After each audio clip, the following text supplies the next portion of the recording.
Real express में आप सबका बहुत स्वागत है। आज हम बात करेंगे दिल्ली में मचे घमासान की। आम आदमी पार्टी का आरोप है कि भारतीय जनता पार्टी दिल्ली की चुनी सरकार के अधिकारों को छीनना चाहती है और पिछले रास्ते से वो दिल्ली में अपनी सरकार चलाना चाहती है। दरअसल केंद्र सरकार ने संसद में एक संशोधन बिल पेश किया, उसके बाद से आम आदमी पार्टी के चाहे मुख्यमंत्री हो, उप मुख्यमंत्री हो, राज्यसभा सांसद हो या प्रवक्ता हो, सभी नेता एक तरफ से भारतीय जनता पार्टी पर हमलावर हो गए। उप मुख्यमंत्री मनीष सिसोदिया ने प्रेस कॉन्फ्रेंस करके बाकायदा कहा कि अगर केंद्र सरकार दिल्ली सरकार के अधिकारों को छीनना ही चाहती है तो और सारे अधिकारों को एलजी साहब को देना चाहती है तो फिर दिल्ली में चुनाव कराने की ज़रूरत ही क्या है। क्यों ना बिना चुनाव कराए दिल्ली के सारे अधिकार एलजी साहब को सौंप दिया जाए। सख्त आरोप लगाया। उन्होंने कहा कि ये संविधान बचाने का दिन है, संविधान खतरे में हमारा है।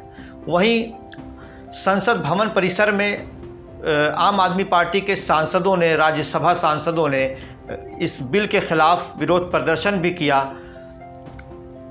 उनका ये कहना था कि दिल्ली की चुनी हुई सरकार के अधिकारों को जिस तरह से भारतीय जनता पार्टी ख़त्म करना चाहती है, भारतीय जनता पार्टी पिछले दरवाजे से आम आदमी पार्टी के सारे जो पावर हैं सरकार के उसको ख़त्म करना चाहती है। दरअसल इस बिल में था क्या? इस बिल में ये है कि दिल्ली की सरकार अगर कोई भी कानून बनाती है तो उस फाइल को आखिरी मोहर लगाने के लिए एलजी साहब के पास भेजना पड़ेगा। इसी पर तिलमिलाई आम आदमी पार्टी का कहना यह है कि अगर दिल्ली सरकार के पास किसी भी तरह का कोई पावर नहीं रहेगा तो दिल्ली में सरकार का मतलब ही क्या होगा।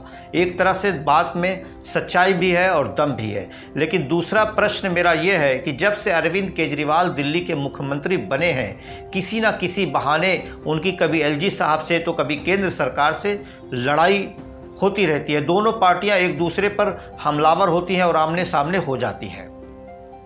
आखिर इन दो पार्टियों के बीच की जो लड़ाई है, इसमें नुकसान किसका होता है? इसमें नुकसान दिल्ली का होता है, इसमें नुकसान दिल्ली वालों का होता है।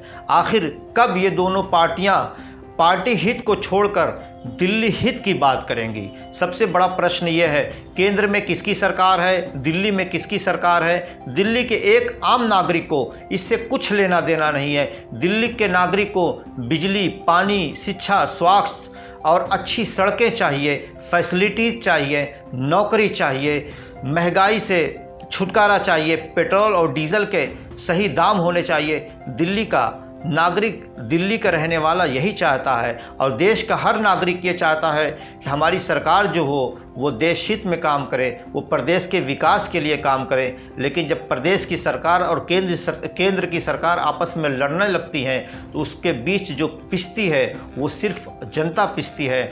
आखिर कब ये बात इन दोनों सरकारों को समझ में आएगी कि आखिर वो सिर्फ देश के बारे में सोचें, प्रदेश के बारे में सोचें। इसी के बाद मैं अपनी बात को ख़त्म करता हूँ।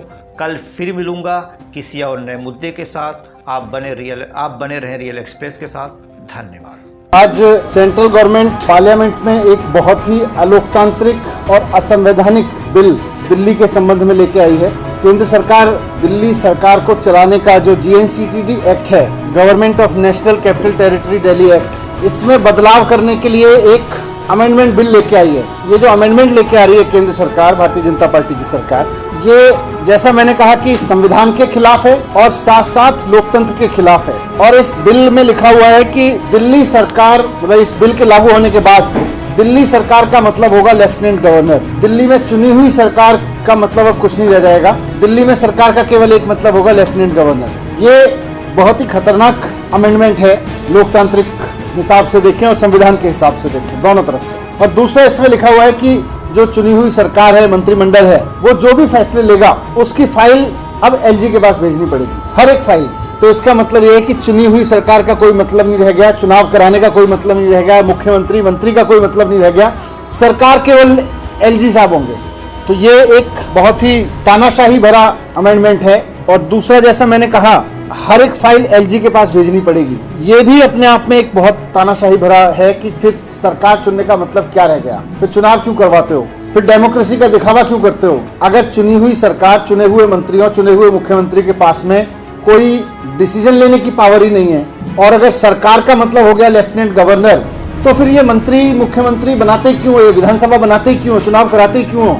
ये लोकतंत्र होने का, लोकतांत्रिक होने का ढोंग क्यों करते हो? इस कानून के बाद ये जो सुप्रीम कोर्ट का जजमेंट है, ये इसको उलट दे रहा है। यानी कि सुप्रीम कोर्ट के जजमेंट को उलटने का मतलब है कि ये कॉन्स्टिट्यूशन को उलट रहा है। कॉन्स्टिट्यूशन में लिखा हुआ है कि चुनी हुई सरकार के पास पावर होंगी 3 सब्जेक्ट को छोड़ के। ये कह रहे हैं कि चुनी हुई सरकार के पास में 3 सब्जेक्ट तो छोड़ दीजिए, किसी भी मामले में चुनी हुई सरकार सरकार ही नहीं होगी, लेफ्टिनेंट गवर्नर सरकार होंगे। और दूसरा कह रहे हैं कि मंत्रिमंडल को हर एक फाइल अपनी वहां पे भेजनी पड़ेगी एलजी के पास में। फिर ऐसे कैसे काम चलेगा? ऐसे कैसे सरकार चलेगी? फिर मंत्रिमंडल बनाई क्यों रहो? चुनाव करवाई क्यों रहो? जो भारतीय जनता पार्टी का अप्रोच है, केंद्र में बैठ के जनता के निर्णय के खिलाफ इस तरह की हरकतें करना, साम दाम दंड भेद, किसी भी तरह से पहले तो चुनाव जीतने की कोशिश करना, जब जनता चुनाव में हरा दे तो उसके बाद चुने हुए एमएलएज को खरीद के सरकार बनाने की कोशिश करना, सरकार चलाने की कोशिश करना। और जहां एमएलएज ना बिक पाए, दिल्ली जैसी जगह पे, जब वो इसमें भी फेल हो गए कि एमएलएज खरीद पाते, तो उसके बाद में उन्होंने कॉन्स्टिट्यूशन के अगेंस्ट जाके, सुप्रीम कोर्ट के जजमेंट के अगेंस्ट जाके ये कानून अमेंडमेंट पास लेके आए हैं। और इसमें कुल मिला के चुनी हुई सरकार की जगह भारतीय जनता पार्टी पिछले दरवाजे से अपनी सरकार बनाने की कोशिश कर रही है। ये सवाल सिर्फ आम आदमी पार्टी और भारतीय जनता पार्टी का नहीं है, ये इस देश के संविधान के ऊपर बहुत खतरा है कि केंद्र में बैठी हुई सरकार क्या कोई भी कानून पास करके जनता द्वारा चुनी गई सरकार को साइड करके गवर्नर और लेफ्टिनेंट गवर्नर के जरिए सरकार चलाने का नया तरीका खोज के लाई है, वो भी तब जबकि उसके खरीदने पे उसको एमएलएज नहीं मिल रहे या जनता ने उसको जीरो पे कर दिया। तो ये बहुत गलत चीज कर रहे हैं। मैं आपके सामने रखना चाह रहा था, अनकॉन्स्टिट्यूशनल इलीगल चीज कर रहे हैं।